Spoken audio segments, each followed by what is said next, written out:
पहला पाठ यिर्मयाह 28 वचन 1 से 17। यहूदा के राजा योशिय्याह के शासनकाल के प्रारंभ में चौथे वर्ष के 5वें महीने में अजजूर के पुत्र हनन्याह गिबोन में रहने वाले नबी ने प्रभु के मंदिर में याजकों तथा समस्त जनता के सामने यिर्मयाह से यह कहा, विश्वमंडल का प्रभु इस्राएल का ईश्वर यह कहता है, मैं बाबुल के राजा का जुआ तोड़ूंगा। मैं ठीक 2 वर्ष बाद प्रभु के मंदिर के वे सब सामान वापस ले आऊंगा जिन्हें बाबुल का राजा नबूकदनेस्सर यहाँ से बाबुल ले गया था। यहोयाकीम के पुत्र यहूदा के राजा यकोन्याह को और यहूदा के सब निर्वासितों को भी मैं बाबुल से यहाँ वापस ले आऊंगा। ये प्रभु की वाणी है, क्योंकि मैं बाबुल के राजा का जुआ तोड़ूंगा। किंतु नबी यिर्मयाह ने सब याजकों समस्त जनता के सामने नबी हनन्याह को संबोधित करते हुए कहा, प्रभु ऐसा ही करे, प्रभु तुम्हारी भविष्यवाणी पूरी करे और प्रभु के मंदिर के सब सामान और सब निर्वासितों को भी वापस ले आए।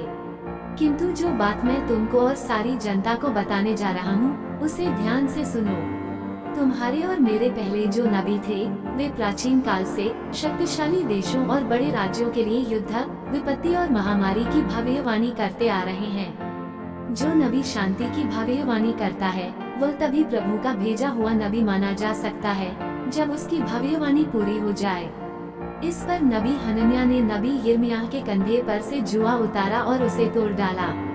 तब हनन्याह समस्त जनता के सामने ये बोला, प्रभु ये कहता है, मैं इसी तरह बाबुल के राजा नबूकदनेस्सर का जुआ तोड़ूंगा। मैं ठीक 2 वर्ष बाद उसे सब राष्ट्रों के कंधे पर से उतार कर तोड़ दूंगा।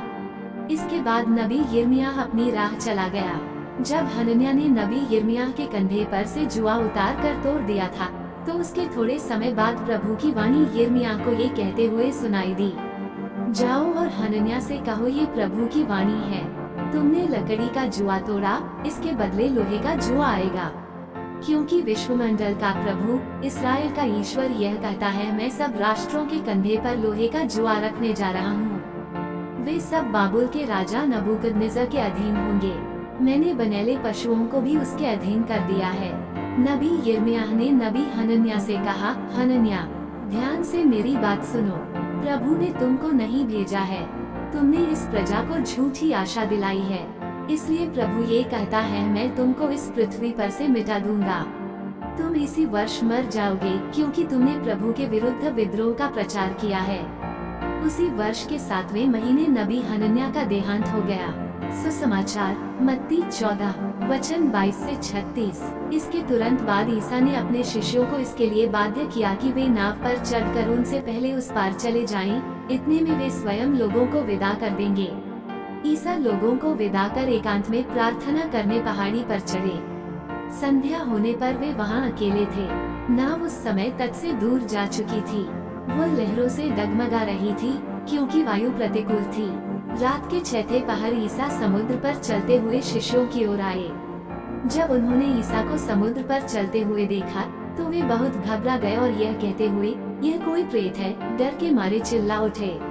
ईसा ने तुरंत उनसे कहा, धारस रखो, मैं ही हूँ, डरो मत। पेतरुस ने उत्तर दिया, प्रभु यदि आप ही हैं तो मुझे पानी पर अपने पास आने की आज्ञा दीजिए।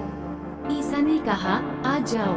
पेतरुस नाव से उतरा और पानी पर चलते हुए ईसा की ओर बढ़ा, किंतु वह प्रचंड वायु देखकर डर गया और जब डूबने लगा तो चिल्ला उठा, प्रभु मुझे बचाइए। ईसा ने तुरंत हाथ बढ़ाकर उसे थाम लिया और कहा, अल्पविश्वासी, तुम्हें संदेह क्यों हुआ? वे नाव पर चढ़े और वायु थम गई। जो नाव में थे उन्होंने ये कहते हुए ईसा को दंडवत किया, आप सचमुच ईश्वर के पुत्र हैं। वे पार उतरकर गेनेसरेत पहुँचे। वहाँ के लोगों ने ईसा को पहचान लिया और आसपास के गांवों में इसकी खबर फैला दी। वे सब रोगियों को ईसा के पास ले आकर उनसे अनुनय विनय करते थे कि वे उन्हें अपने कपड़े का पल्ला भर छूने दें। जितनों ने उसका स्पर्श किया वे सब के सब अच्छे हो गए। मनन चिंतन। आज का सुसमाचार हमें रोटियों के चमत्कार की घटना पर विचार करने के लिए आमंत्रित करता है। भोजन खिलाने की यह व्यवस्था बाइबल में नई नहीं है।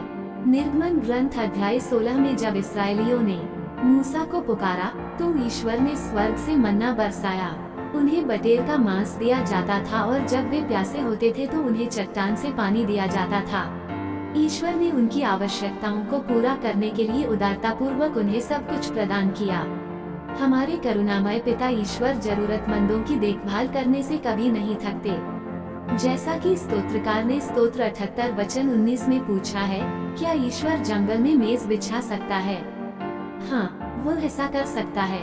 हमने आज सुसमाचार में यही सुना है। यहाँ हम आज के चमत्कारिक घटना में ईश्वर की करुणा और लोगों की आवश्यकता के मिलन को देखते हैं।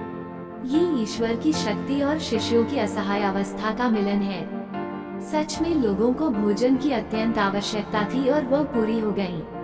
हम पाते हैं लाजरूस की मृत्यु होने पर उसकी बहनें मार्था और मरियम असहाय थी, उसी प्रकार शिष्य भी इस परिस्थिति में असहाय थे। परंतु यीशु के लिए इस समय 5 रोटियों और 2 मछलियों का छोटा सा योगदान पर्याप्त था। हमारे खरीस्तिया जीवन की परिभाषा ही है कि हम अपने लिए नहीं बल्कि दूसरों के लिए जीते हैं। इसलिए हमें अपनी ओर से जो कुछ भी हो सके योगदान करने की आवश्यकता है। उसने हम सभी को दूसरों की देखभाल के इस कार्य में भाग लेने के लिए आमंत्रित किया। अपने शिष्यों की तरह वह भी चाहते हैं कि उनके मिशन के लिए हमारा हाथ आगे बढ़े। आमीन।